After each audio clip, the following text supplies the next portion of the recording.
Natália Ávila, eu sou a Fada de Saturno e no vídeo de hoje vamos conversar um pouquinho. Eu realmente pretendo iniciar um bate-papo com vocês sobre storytelling, antagonismo e o que a nossa geração verdadeiramente procura numa história. Então, se você gosta de fantasia, de escrita criativa e de literatura, me acompanha também no Twitter, no TikTok e no Instagram, que são as redes sociais onde eu tenho mais essa troca falando sobre esses assuntos. E bom, como não é esse canal aqui se eu não tiver com um livro nas mãos, peguei aqui a minha enciclopédia que eu tenho da Disney. Ela não está 100% atualizada porque ela já tem alguns anos, mas ela vai ajudar bastante para ser um recurso visual no vídeo de hoje, onde eu quero realmente fazer um pensamento aqui com vocês de como que a figura antagonista nas histórias tem mudado cada vez mais. Para início de conversa, a gente entende que uma história é alguma coisa que acontece, que de alguma forma transforma a vida do núcleo de personagens principais.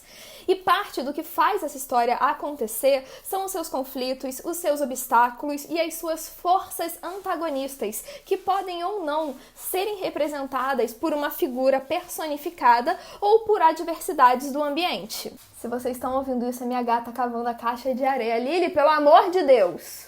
Quando a gente observa a cronologia dos filmes do Walt Disney, a gente percebe que ali em 1920, 1930, a indústria de animação era ainda muito voltada para o público infantil. E Branca de Neve, que foi lançada em 1937, foi o primeiro longa de animação que foi para os cinemas, onde ele pretendeu contar o conto de fadas clássico. E a gente sabe que na história da Branca de Neve, a figura antagonista que a gente tem presente é a rainha má, que sente muito inveja da beleza da Branca de Neve e por causa disso prefere que ela vá para o outro lado do mundo. Em paralelo a isso, o querer da Branca de Neve, os seus objetivos pessoais, o seu propósito no mundo não é tão bem definido. A gente entende que ela é uma menina meiga, inocente, que ela quer ser feliz, que ela quer ser amada, que ela não quer fazer mal a ninguém, e isso são qualidades extremamente nobres e valorosas que a gente admira nas princesas. Contudo, vocês sabem que conforme foi passando o tempo, conforme foram passando os anos, o estúdio buscou agrupar essa necessidade de evoluir o pensamento sobre qual que é o objetivo principal dos personagens, qual é o seu querer, qual é o seu propósito no mundo e como que essas figuras antagonistas têm também o papel narrativo de forçar essas habilidades a serem desenvolvidas, de forçar o seu caráter a ser prevalecido numa situação de dificuldade, e é sobre isso que eu quero conversar com vocês hoje. Em 1950 nós conhecemos a Cinderela e ela foi uma princesa que eu gostei muito mais no live action do que na versão da animação, porque eu achei que trouxe mais propósito, mais justificativa a gentileza sem fim que a Cinderela tinha com todas as outras pessoas. Assistindo o filme na animação eu fico pensando, gente, como é que essa garota já não perdeu a paciência, já não xingou, já não mandou a madrasta e as irmãs dela lá para aquele lugar? Mas eu entendo, hoje em dia, que a Cinderela jamais se rebaixaria aquele nível de comportamento, jamais abriria a mão da personalidade que ela mesma tem, simplesmente para bater de frente com uma figura de autoridade. Então, hoje em dia, eu vejo a Cinderela como sendo muito verdadeira ela mesma, aos seus próprios princípios, à sua própria educação. Então, tudo que ela faz é respeitando seus próprios valores. Eu acho isso uma coisa muito legal. A figura de antagonismo principal que a gente tem com a Cinderela, além das adversidades, que é o fato da madrasta ter torrado toda a fortuna que o seu pai deixou, que levou a família a cair numa situação financeira extremamente complicada, ela também tem a presença de bullying constante das duas meias-irmãs e da sua madrasta, que fazem ali da sua vida ser cada vez mais sobrecarregada e pesada. E tudo que a Cinderela quer é um dia de folga. Agora, dando um salto para os anos 90, que foi uma das eras de ouro que a Disney teve com as suas produções, dentre elas A Pequena Sereia, A Bela e a Fera, Hércules, Mulan, Aladdin, dentre tantos outros, nós percebemos que a força antagonista principal que move os conflitos da nossa história são um pouquinho diferentes. Por exemplo, a principal força antagonista que tem entre a Ariel e o Eric não é necessariamente, a história não é sobre a história de amor dos dois, e sim sobre a vontade da Ariel de conhecer o mundo novo, de estar numa outra dimensão, de poder fazer uma imersão em uma outra cultura. E a principal diferença, o principal antagonismo que tem entre eles dois é essa dificuldade de acessibilidade que ela tem para conseguir conhecer o reino humano. Quando a gente pensa em A Bela e a Fera, a força antagonista, o vilão que a gente tem personificado é o Gaston. Mas o principal antagonismo da nossa história é o preconceito. E não é só o preconceito que os aldeões e que a vila tem contra a fera por ela ser uma figura animalesca e violenta e transparecer todo esse arquétipo da besta.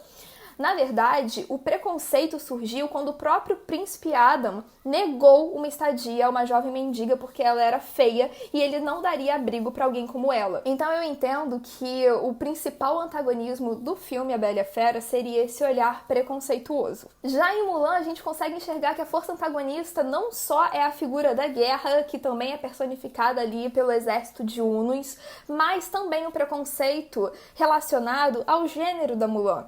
Então, a principal dificuldade que ela tem é ela poder ser quem ela é, ela poder ser admirada, respeitada e considerada por ser uma mulher, que é a principal questão que está aparecendo ali nessa história. E até então, vocês podem reparar que todas essas forças antagonistas são movimentos externos, são movimentos de grandes proporções dentro da história, são coisas que estão totalmente fora do controle, como se a própria sociedade, o próprio ambiente que você está já estivesse contaminado com essas forças.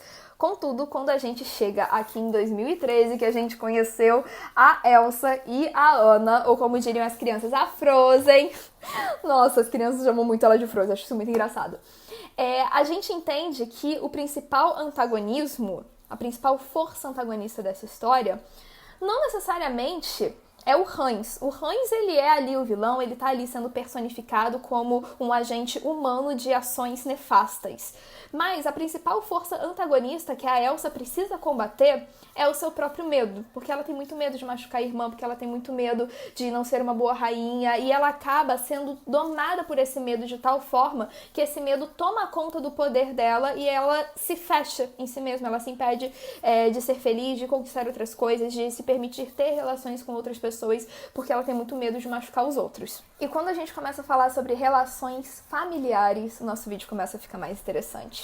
Pra você que assistiu Encanto, aviso que vai ter spoilers, então melhor pra você que não assistiu Encanto ainda, vou falar um pouco mais intensamente sobre detalhes desse filme e sobre Red crescer é uma fera, porque a participação que a figura familiar tem como um antagonismo presente que força a gente a refletir sobre a dinâmica entre os personagens foi uma coisa que me tocou demais, e é por isso que eu resolvi gravar esse vídeo daqui. Encanto por si só merece um vídeo com uma análise completa só pra ele, porque eu enxergo que cada um dos personagens ali tá trabalhando com uma batalha interna totalmente diferente. A Luísa com a sobrecarga de trabalho, a Isabela com a perfeição que lhe é imposta, a Peppa, se eu não me engano, que ela é forçada, tá sempre bem, então ela não pode ser uma nuvem que as pessoas já ficam de olho pra saber como é que tá o humor dela.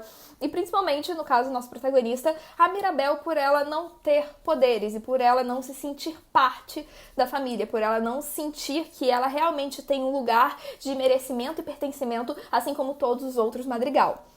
Que é uma coisa que no decorrer do filme a gente entende que, na verdade, a porta da Madrigal é a porta da Cacita. Porque assim que eles reconstroem a casa e a Mirabel coloca a mão na maçaneta, ela volta a tomar vida, representando o amor que ela tem por todos aqueles membros da sua família. É aquilo que também trouxe o verdadeiro milagre que foi o que construiu aquela vila. Falando agora do filme Red Crescer é uma Fera, que é aquele que tá lançado no Disney Plus, que tem um panda.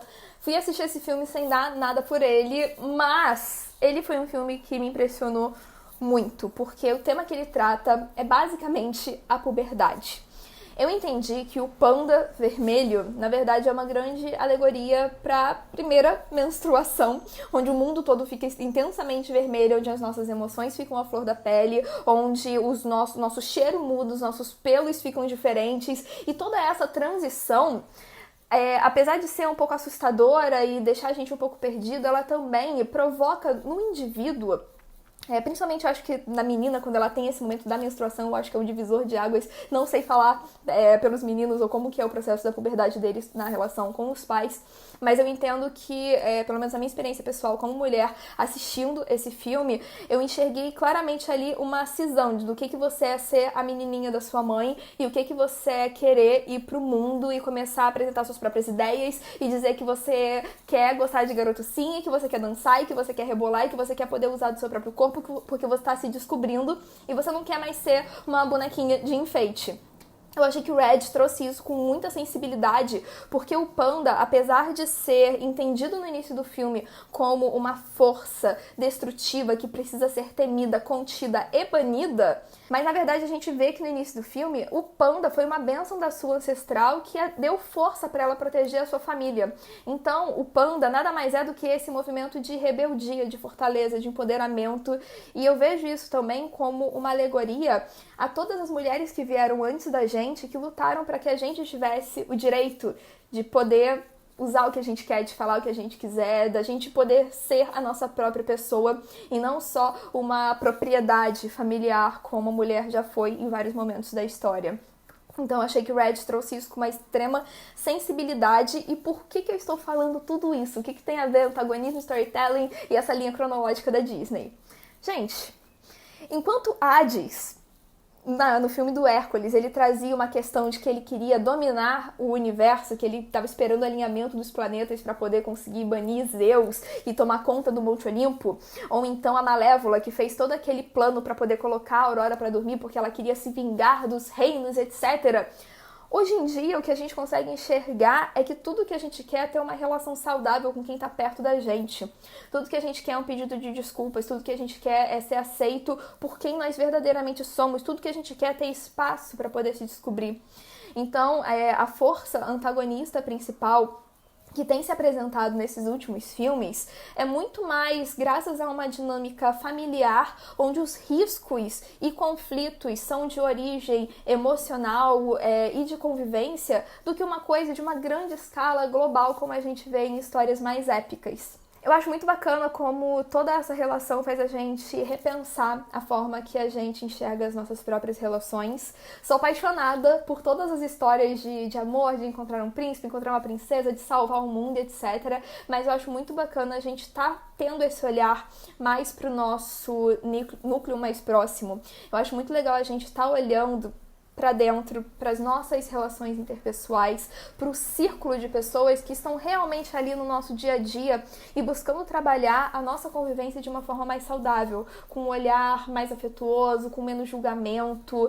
E é isso que eu queria falar com vocês hoje, gente. Tem alguma conclusão nesse vídeo? Não tem, mas eu acho que vale a reflexão. E se você gostou desse vídeo, se você gostou desse tema, deixa aqui nos comentários. Um beijo e tchau, tchau!